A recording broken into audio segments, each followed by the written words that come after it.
What's going on, guys, and welcome back to the channel. So if you've watched our last video, you saw that we got the long block or the motor down to basically a bare long block for the most part, minus a few hoses and the oil pan. Other than that, it's basically a bare long block. So from here, really, I'd say that the next thing to do is to go ahead and at least take her down to a bare short block. So we got to get the pulleys off on the front. We got to get the timing chain cover off, and then we got to get into the heads, which I'm not gonna lie, a little nervous for, but take our time and we'll figure out it all as we're going along. Take note of everything as well as I'm doing this. So that's pretty much where we're at next. I'll kind of show you the progress as I'm going along on this. But yeah, basically we want to try to get this down to a straight short block in this video. So stay tuned and let's start working on this.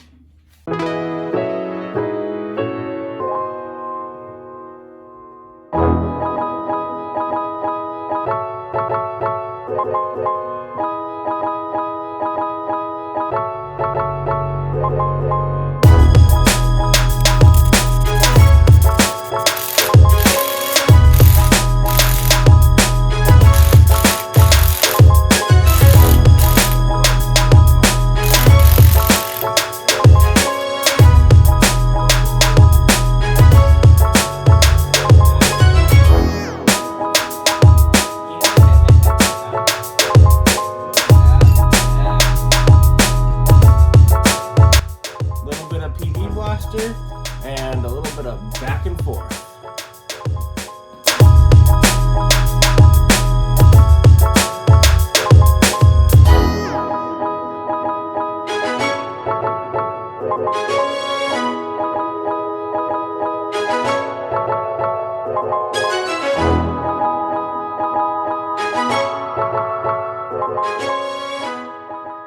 All right, well, at this point, finally got the timing cover off, got the oil pan off down here on the bottom, and some other hoses that were on the bottom as well. So now we got to get the timing chain off, and I really hope I'm going to do this right. I've been looking everywhere online, and for some reason I cannot find info about the removal or really much about the Fa20dit. I can find stuff about the Fa20, the non-boosted motor that's in the FRS and the BRZ, but it's really hard to find stuff for this. So if you guys know where to look or know where I can get my hands on a full-on service manual, please let me know, because I'd love to get one for this motor and also an EJ. So anyways, I'm pretty sure from what I was reading about the Fa20 non-boosted motor, this one should be, it's pretty much the same for the most part. So we are going to line up some timing marks. I see timing arrows, and we are going to start with this side right here. And this is bank 1 and that's bank 2 over here. And so we're gonna go ahead and get this side timing chain, tensioner, and guides off. So let's go ahead and get these timing marks lined up, and we'll get that going. So here we go on bank 1, which is passenger side, and see if I can zoom in here enough or get close enough. So here we've got a timing mark, or one of them anyway, an arrow, and then there's another one down here somewhere as well. They're pretty hard to see. Oh, there it is. It's right there. So I'll probably mark them with a Sharpie. So on bank 1 on this side, what it said to do, again, I hope I'm doing this right, is to line those two arrows up right here. So I'm going to double check that one more time before I dive into this, but pretty sure that's what it said. So check that, and then we're going to go ahead and dive right into it. Let's do it.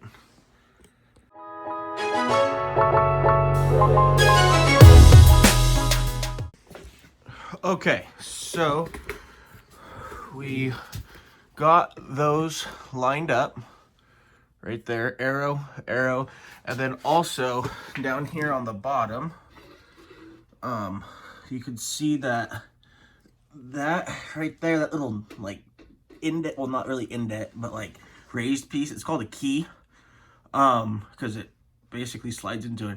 Another piece like slides into it and like locks it in place. I believe it like helps it, but that needs to be straight down anyway. So straight down, bottom of motor, oil pan down here. So yeah, well, we got that there. So from there, let's go ahead and pop off the tensioner. But essentially what you're doing here is, and why you do bank one first, is we've got to relieve the pressure off of the valves from the springs.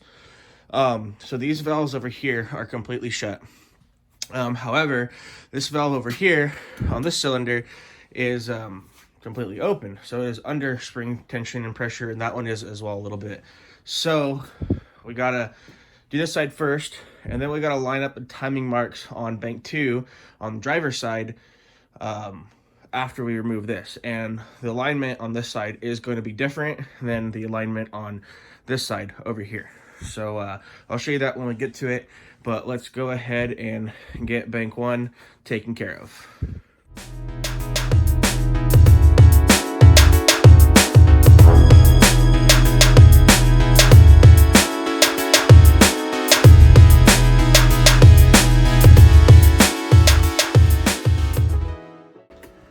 All right, well, we got everything right there off of passenger side, bank 1. So we're gonna go ahead and mark this stuff really quick, and then we're gonna dive down and do bank number 2. So this one's gonna be, like I said, a little different as far as lining things up on bank 2 driver's side, but we can do it. We're gonna get it. So the key that is down here on the bottom of the crank gear, we're gonna go ahead and turn that to where it's like pointing up and away, basically like towards this pin right here, up and away of bank 2. And then these guys over here, they also have arrows on them, and they need to sit at 25 degrees, and they are going to be 180 from each other. So this one will be sitting about right here. So if you do like a plane, I guess, XY axis, it'll be like kind of coming right down the middle of one of the quarters. So we're gonna turn this counterclockwise until we get all this right here into the right spot. Look at these arrows and take a look at the valves to make sure they are closed, and we'll go ahead and do the same thing we did on the other side and get this all removed. So basically we've got the key facing up towards this peg. It's like a little like in this neck of the woods.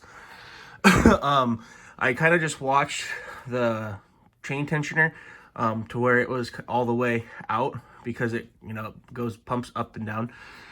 But basically the arrows need to be, this top one needs to be down this way to the left, and then this one does need to be pointed up that way. So that's very important.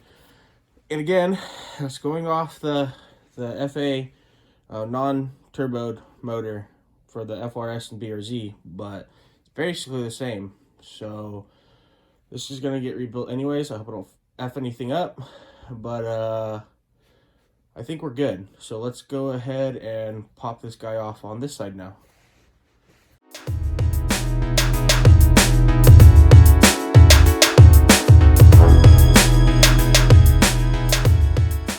We got the chain and the tensioners and the guides off, so we're getting closer. Yeah, don't judge me for putting it on the ground. I swept and stuff, but most of this is all gonna get replaced anyways, I'm pretty sure, at least cleaned.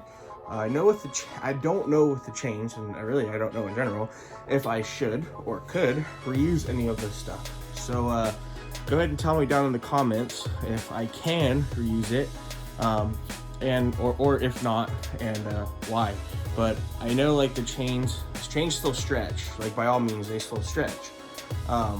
but I know they also say that these are supposed to outlast the motor, but maybe chain stretcher could be the problem. Who knows? So yeah, let me know down in the comments if you think I should just go ahead and replace it or not on the build. I mean, if I'm spending good amount of money on it already, might as well do it right the first time. That's kind of how I see it, but let me know. All right, moving on. What's next, guys? I think what we are going to try to tackle next is going to be maybe our valve covers. Maybe we should try to tackle our valve covers next. So yeah, let's go ahead and try to do that. We'll pop off the valve covers and get in there, and we'll finally see some cams.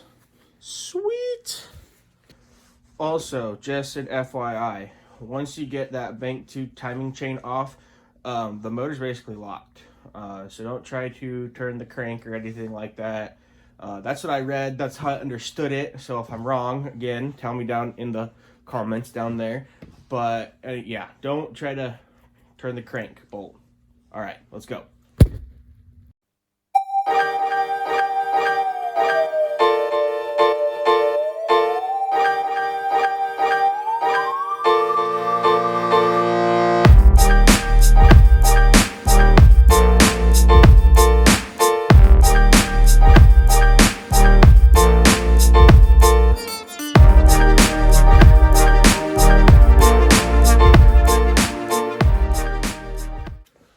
Well, we are into the cams. Got the valve cover off, and there we go. So, from my understanding, is that obviously you can pull these cams out to replace cams, check journals, stuff like that. But in this instance here, after a little bit more research and kind of going back and forth and trying to figure out the best way to get these cams out, because I still can't figure out how to get this intake cam out.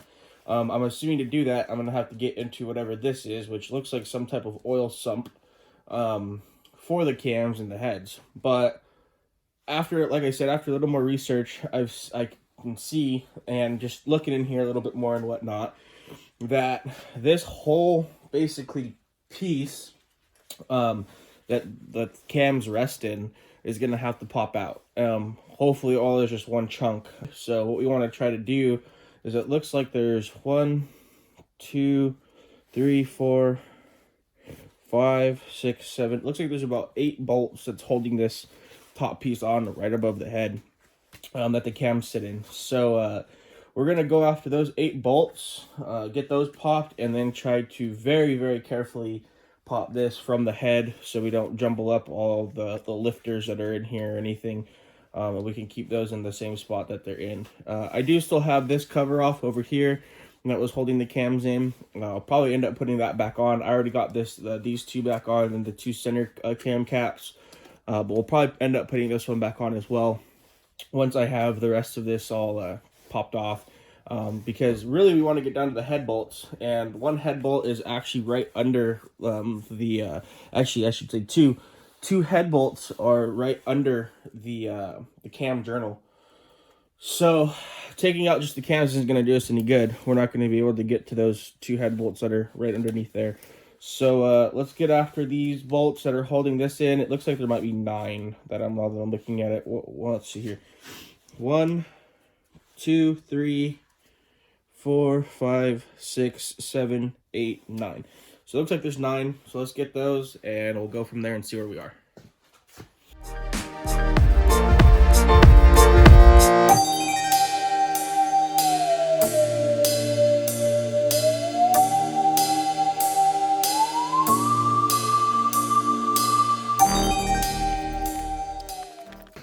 All right, well, as you can see, we got the cams off over there. The whole cam carry came off. All the lifters and everything and the springs, see, they just sit right in here.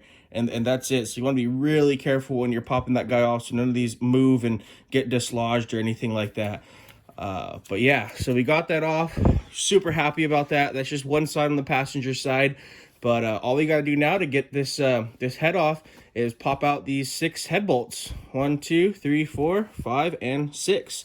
So again, we're going to do this. We're going to do it really carefully so we don't so none of this gets jumbled around anywhere. Might see if I can just take all this stuff out and lay it down nicely on my piece of cardboard that I have over here. But if not, we'll just do this really carefully with a breaker bar, pop them loose, pull them out, and try to get the head out without jumbling all these up. But we'll see. So let's get down into the head now.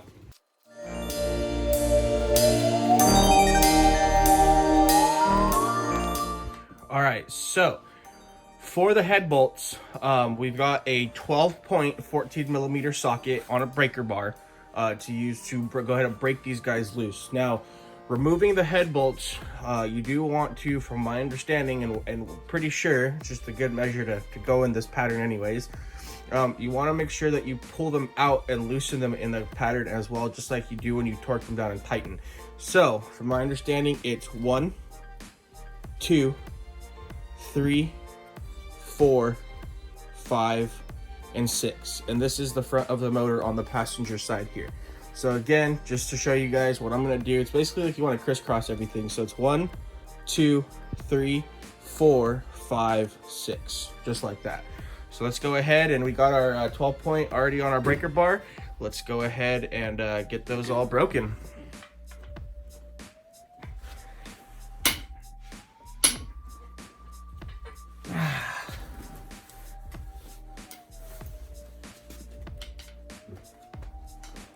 All right, so there's 1.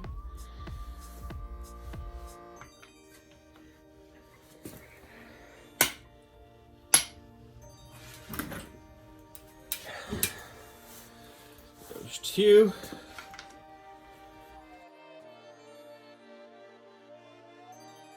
And number 6. Come on, baby.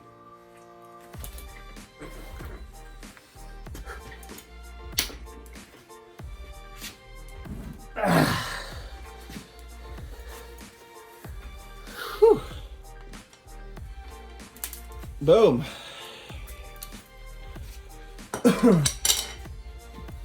Now that we got those all broken loose, let's go ahead and throw this guy on the impact and get those all zipped out.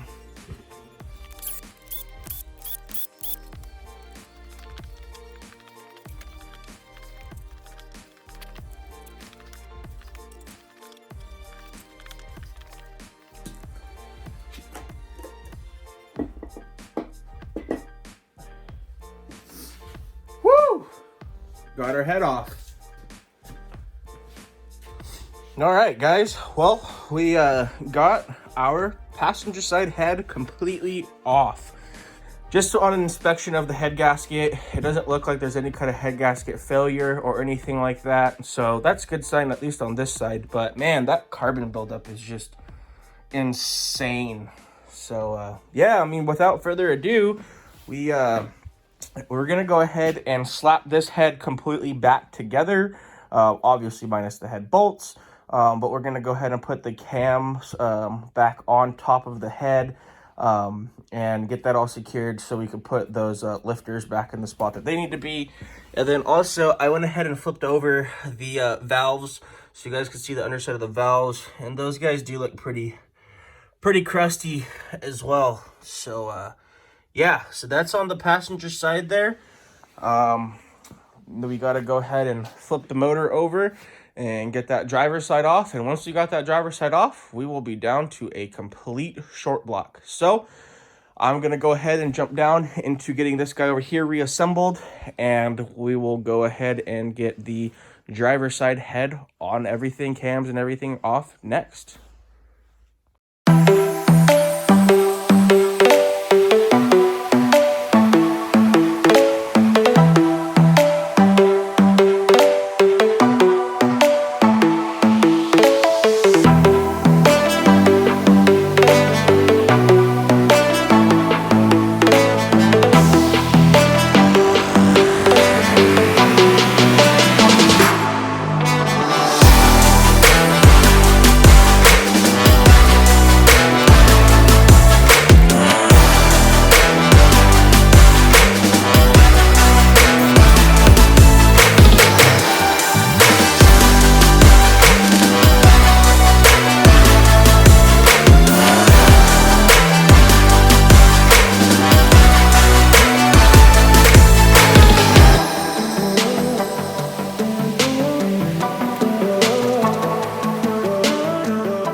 again, driver's side pattern. We're gonna go 1, 2, 3, 4, 5, and 6. Hopefully that's right.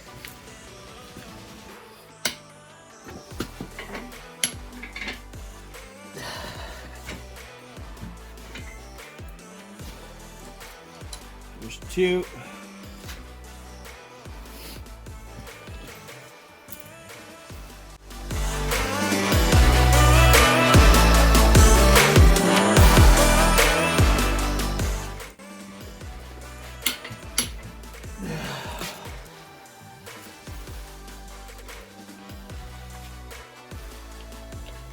All right, pull those head bolts out.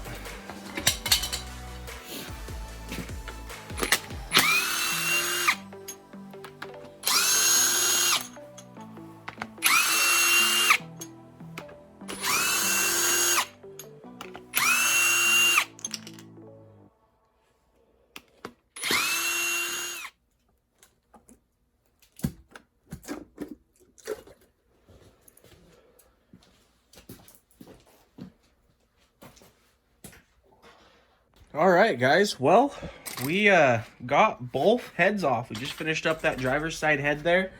And yeah, so here we go. Here's driver's side. Once we get the pistons out, we'll be able to kind of see a little bit more of what's in there and what this thing might look like. But as she sits right now, we've got just a bare OEM short block. So here we come over here to our heads. I already went ahead and reassembled our driver's side head. And you can kind of see right here, that's where that gunk was on that other piston. I believe piston number 3, and it's sitting right here as well. So yeah, I don't know. I'm not 100% sure if that is you know, head gasket failure or not. You know, I don't see anything like super crazy necessarily on here. So I don't really know if we can call it head gasket failure or not, but I also haven't inspected this head yet. I'm going to do that here in just a minute. Take a look at the head, see if I see anything there on the other side of the valves. These valves I know for sure are crusty. I don't know if I'm going to disassemble these heads. I'd like to, just that way I can learn it. Just another thing to know on the car and know just in general. As far as like decking and stuff like that, I will probably get them sent out.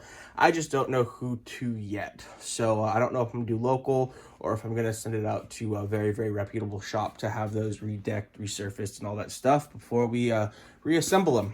So, all right, guys. Well, here we are. Like I said, where we wanted to be at the end of this video, left with just a short block. So that's exactly where we are.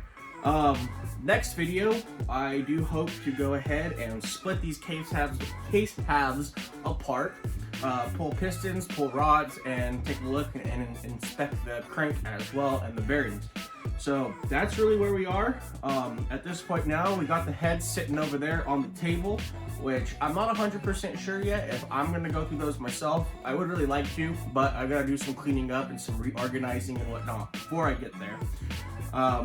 But yeah, with all that said, thank you guys for watching. I really appreciate it. Please make to like, comment, and subscribe. And go ahead and check out my Instagram page at WRXN_TY.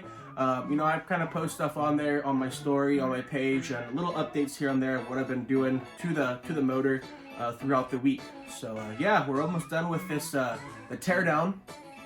Once we get done with the teardown, we'll hopefully start sending some parts out and getting stuff resurfaced and start part shopping and get some new parts in and continue to go from there.